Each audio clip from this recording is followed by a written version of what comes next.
The video which you are about to witness is a combination of both non-diegetic and found footage elements of film.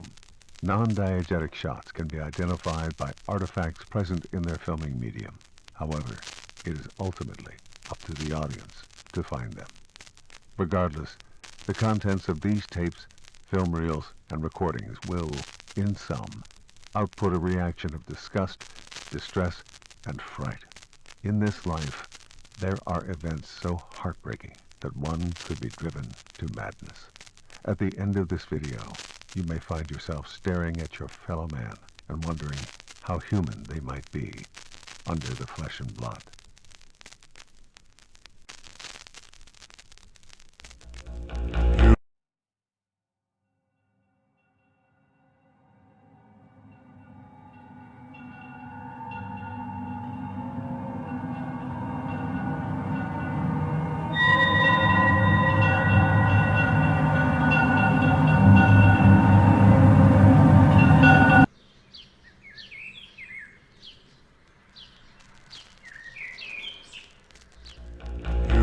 Like an angel,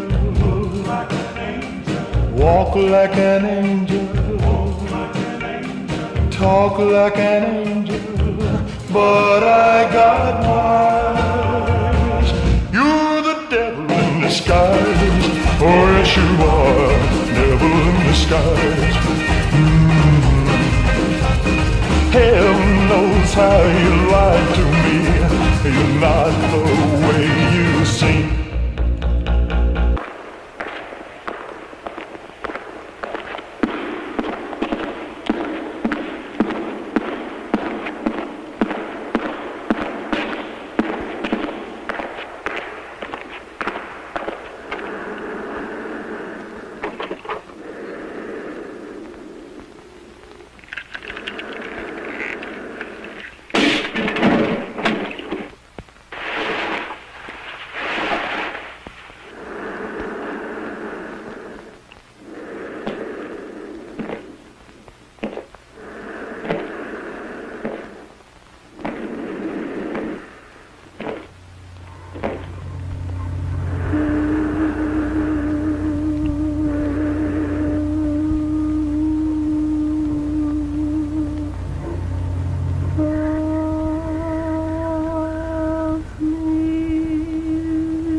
No, I understand what you feel.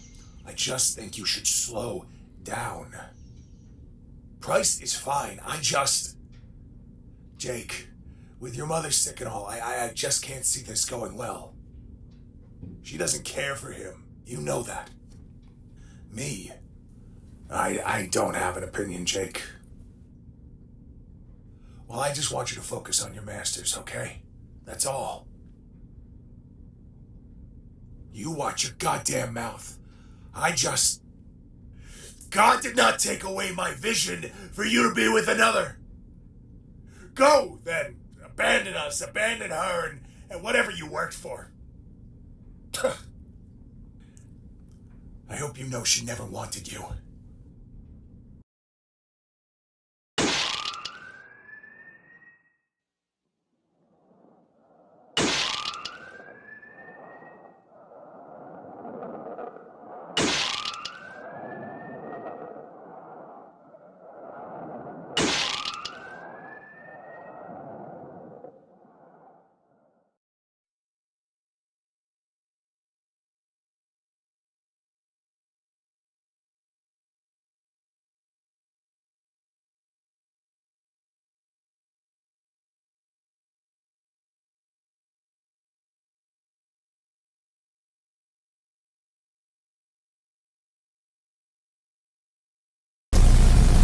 Hello, I'm Detective Grant. I'm working with the police department just to find out a little bit more about what happened.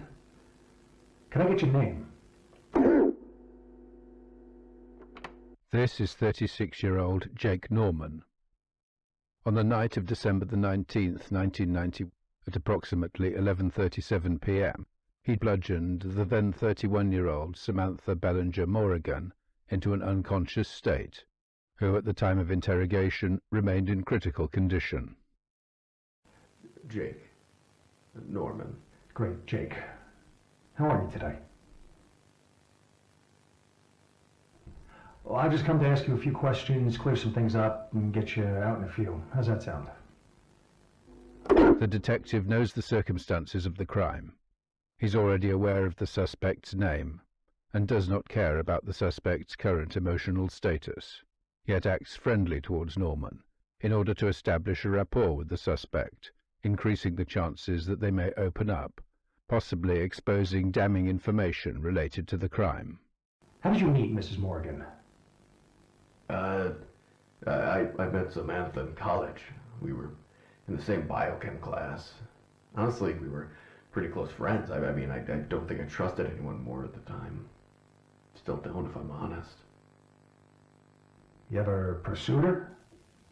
What do you mean? Yeah, you know, she's a pretty girl. You were young. What was your chemistry like? We dated occasionally. This is a bold-faced lie. And honestly, we were both interested in each other. I ended up in a love triangle with another guy, Price Morgan. Did it go anywhere? We were young, you know. It was passionate, and we were just so intense, it got personal. She ended up going with Price. I guess she felt bad. He wasn't the brightest. Ah. And what was your relationship with Price like? He was an acquaintance. I never had any real quarrels with him. But we always had that sort of rivalry throughout college. I never really got to know him that well. Hey, you said you worked in pharmaceuticals. Can you tell me about that? I work in distributions and fulfilling prescriptions. Well, how's the pay? Barely enough as it is, but I can sustain. And your family knows about all this? My mother had just passed away in the fall. Kidney failure. Her diet was good. I guess it was just age. Oh, I'm so sorry. I assume it was her time. Oh God. The only thing to me that mattered. I just loved her so much. And I just can't get over it. I found myself drinking more, and We had a talk with your father. You two seem to be distant.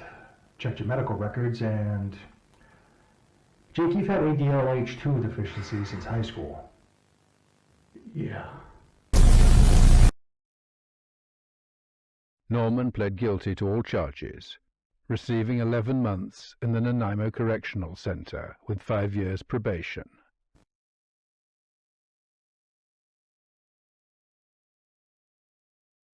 Samantha would later succumb to her injuries.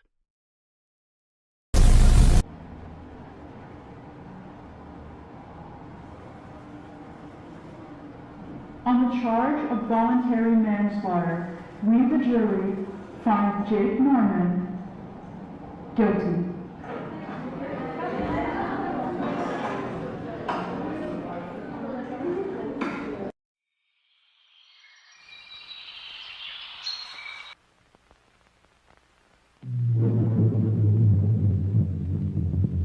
Another appearance of a mangled body in Missouri leaves Benson local stunned. Many claim that this corpse is identical to one found back in 1967 in the exact same location. Authorities remain skeptical. In other, more local news, this morning the RCMP reported an unidentified skull found along a trail at Rat Trevor Beach. No arrests have been made at this time, however multiple extensive searches have been conducted, many of which have been met with controversy, as authorities continue to section off property on First Nations reserves for, quote, further investigation. Intern forensics artist Robert Grant has provided a reconstruction of the Jane Doe's possible appearance.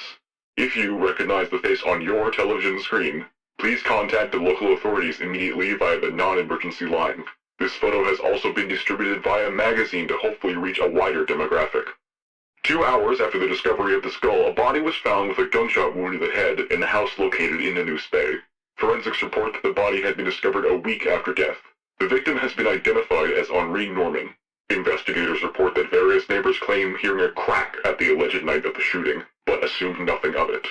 Thames and medical experts say that Henri remained alive and conscious for 19 minutes after being shot. Had someone taken action, Henri may have still been alive today. The victim's house remained virtually untouched, with no shell casings being found at the scene, thus ruling out the possibility of a robbery gone wrong, leaving authorities with one question: why? A set of fingerprints were found at the crime scene, however they have yet to be identified. No living relatives of the victim have been contacted. Henri was known as a kind man who took his work seriously. He taught French at the local library to elementary school students, and often attended church when he could. As of yesterday, he would have been 80. Grant? Grant? Grant? Alpha Grant. Grant, we found a fingerprint match. Samantha Bellinger. Erika, Samantha died in 91. Well, her grave was found with uneven ground, and when they dug up the hole, they found an empty coffin. Well, you don't think. Her fingerprints were found all over Henry's house. It's likely we're dealing with some sort of doctor or veterinarian. Christ. There's more. That skull that they found at Rathtrevor, same story. We did some further analysis of the remaining tissue, and it came back as a match. Now, Robbie indicated it was some dough with his reconstruction. It was covered in Dremel marks.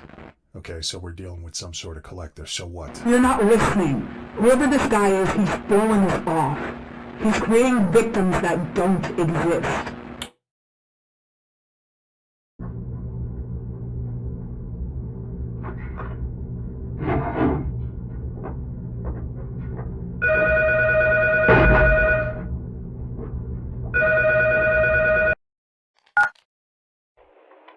Hello? Hello. Pardon? He's on his way. I think you have the right... No.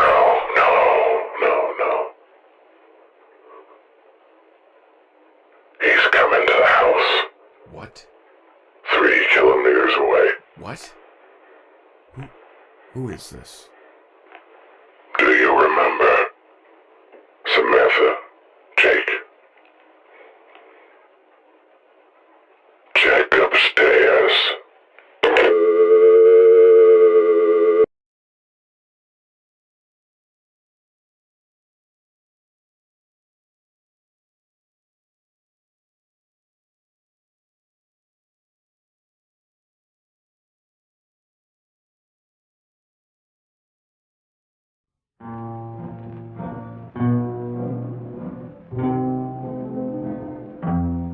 Be sure it's true when you say I love you. It's a sin to tell a lie.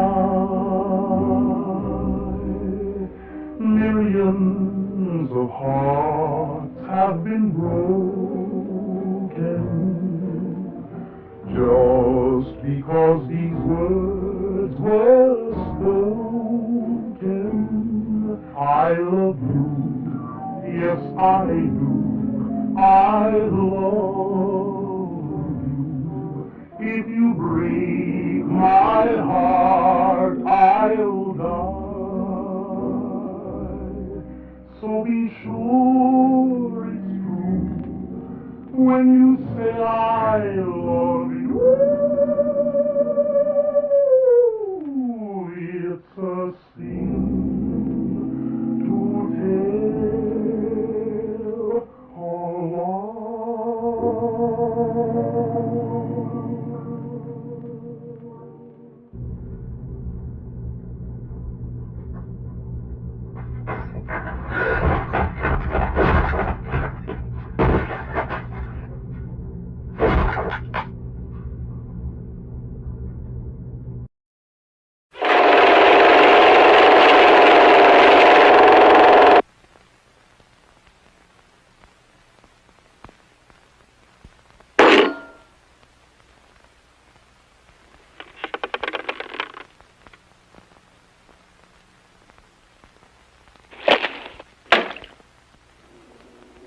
I got the worst sleep last night.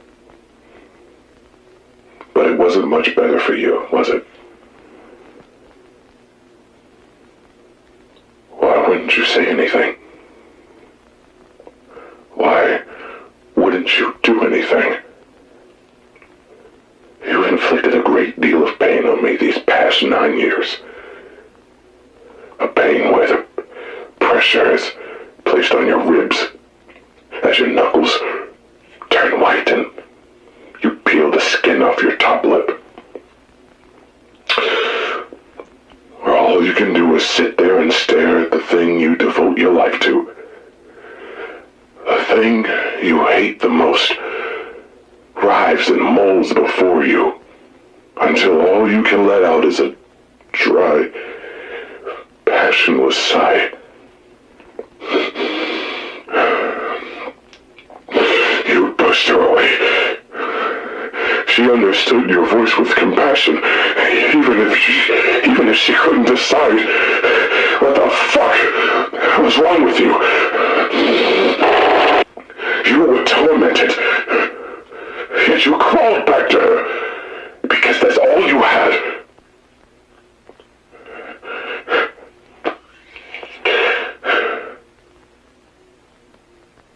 People won't remember you.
Your delusion on your call will be transferred to the mothership.